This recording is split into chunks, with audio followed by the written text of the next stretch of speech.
My friends, in life, people will hurt you. Sometimes intentionally, sometimes unintentionally. But the real question is, do we have to react instantly every time? Think about it. If every time someone throws a stone at you, you throw one back, soon the whole world will be full of broken windows and broken hearts. When someone hurts us, our mind pushes us to react immediately, to give it back to prove we are not weak. But wisdom teaches us something deeper. Strength is not an instant reaction, but in patient response. Remember, boiling water softens a potato but hardens an egg. It's not the situation, but how we respond to it that shapes who we become. My friends, have you ever noticed the difference between a reaction and a response? Imagine this. You're driving your car peacefully. Suddenly, another car cuts in front of you without any signal. Instantly, your blood pressure rises. Your hand reaches for the horn and your tongue is ready with a few very colorful words. The audience laughs. That's a reaction. Instant, emotional, uncontrolled. But let's pause. What if you take a deep breath and think for a moment? Maybe that person was rushing to the hospital. Maybe he simply made a mistake. The same way we have also made mistakes while driving. Then instead of shouting or chasing him down, you choose to stay calm. That's a response, thoughtful, controlled, wise. You see, my dear friends, a reaction comes from the heart in the heat of the moment, but a response comes from the mind after reflection. Reaction is fire. Response is light. Reaction burns bridges. Response builds understanding. Let me give you a small example from daily life. You receive a message late at night. You read it and it upsets you immediately. Your fingers are itching to type back an angry reply. But if you send that message in the heat of the moment, chances are tomorrow morning you will regret it. How many of us have done that? Pause, raise hand, smile. Yes, almost all of us. That's the power of reaction. It makes us slaves of the moment. But when you wait, when you sleep over it, when you give your mind a little space, now, my friends, pausing is one thing, but responding wisely is where the real art lies. How do we turn that pause into power? Let me share a few simple ways. Yes, it sounds simple, but it works like magic.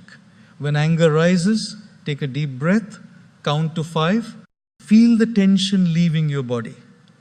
Remember, the mind can only respond clearly when the heart is calm. Instead of saying, "Why are you so careless?" ask, "Is everything okay?" Questions open doors. Statements often slam them shut. A response built on curiosity and understanding can transform conflict into connection. Pause and imagine their perspective. Maybe they are stressed, tired, or distracted. Maybe they made a mistake without ill intent. Empathy turns irritation into insight. It softens the fire of reaction and lights the lamp of understanding. Not literally for months. Audience chuckles. But even a few hours, or at least until you've slept, gives your mind space to cool down. Anger is loud at night. Clarity is calm in the morning. Words are powerful. They can wound or they can uplift. When you respond thoughtfully, you create bridges instead of burning them. Remember, the goal is not to prove you are right, but to preserve peace and understanding. Let me give you an example. A friend once texted me angrily about something I didn't do. My first instinct was to defend myself immediately. But I paused, took a deep breath, and asked a simple question. Can you help me understand what upset you? That single question turned anger into dialogue, conflict into clarity, and tension into laughter later. Audience laughs softly. You see, my friends, responding wisely is not about being perfect. It's about being intentional. It's about choosing thought over impulse, reflection over reaction, and peace over chaos. My friends, ask yourself this. Will my words bring peace? Or will they bring war? Even in the smallest moments of daily life, the pause can transform situations.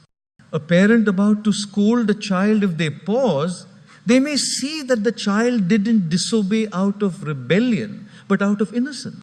A husband or wife on the verge of an argument, if they pause, they may realize the fight isn't about who's right, but about who values the relationship more. A friend about to reply harshly, if they pause, they may choose kindness instead. You see, words are like arrows. Once released, they cannot be taken back. The pause gives us the chance to check our aim before shooting. Without it, we may release arrows that wound. With it, we can release words that heal. There's an old story of a wise man who told his disciple, when you are angry, before you speak, take a sip of water and hold it in your mouth for a few seconds. By the time you swallow, your anger will have cooled down. The disciple laughed and said, that's too simple. But later, he realized the depth of the wisdom. Those few seconds of silence saved him from saying things that could have caused permanent harm. Sometimes, my friends, wisdom hides in the simplest practices. Life is not about never getting angry or never feeling hurt. We are human. We will feel emotions. But true strength lies in what we do in the gap between the hurt and our response. That gap, the pause, is where maturity lives. That gap is where peace is protected. That gap is where relationships are saved. So the next time someone hurts you, remember the power of the pause. Count to 5. Breathe. Let the first wave of emotion pass. Then choose your response carefully. Because once words are spoken, they cannot be erased. But if you pause, sometimes the best response is no reaction at all. Sometimes the best words are the ones left unsaid. The pause is not just about seconds. It is about wisdom.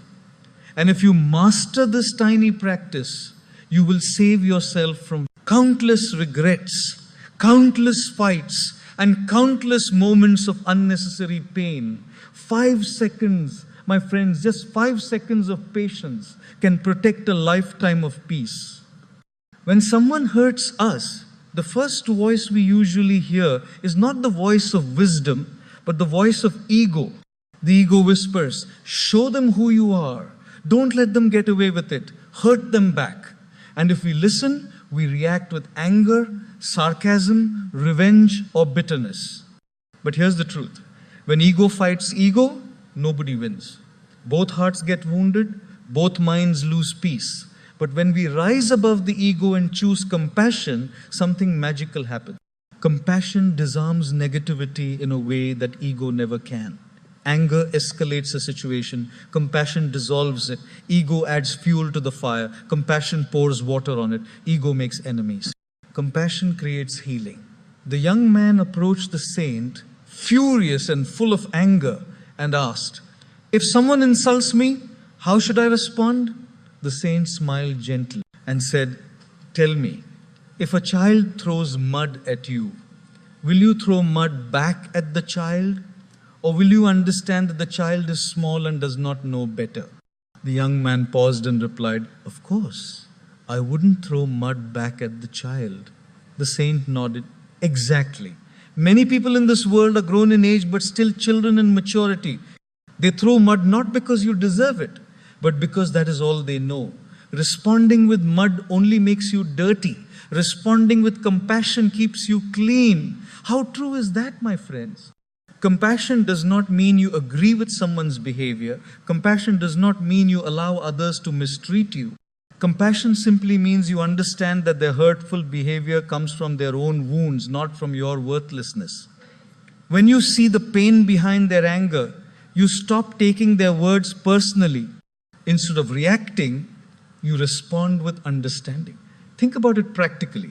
Suppose a colleague snaps at you in the office. The ego says, snap back, put them in their place. But compassion says, maybe they're under pressure. Maybe something is troubling them. If you respond calmly instead of aggressively, you may actually help them feel lighter. You protect your peace and theirs. Even in family life, compassion transforms relationships. A spouse says something harsh after a long day. If you react with ego, the fight escalates. But if you pause and respond with compassion, I can see you're tired. Let's talk later. You stop the fight before it even begins. Instead of two wounded egos clashing, two hearts come closer. And remember, my friends,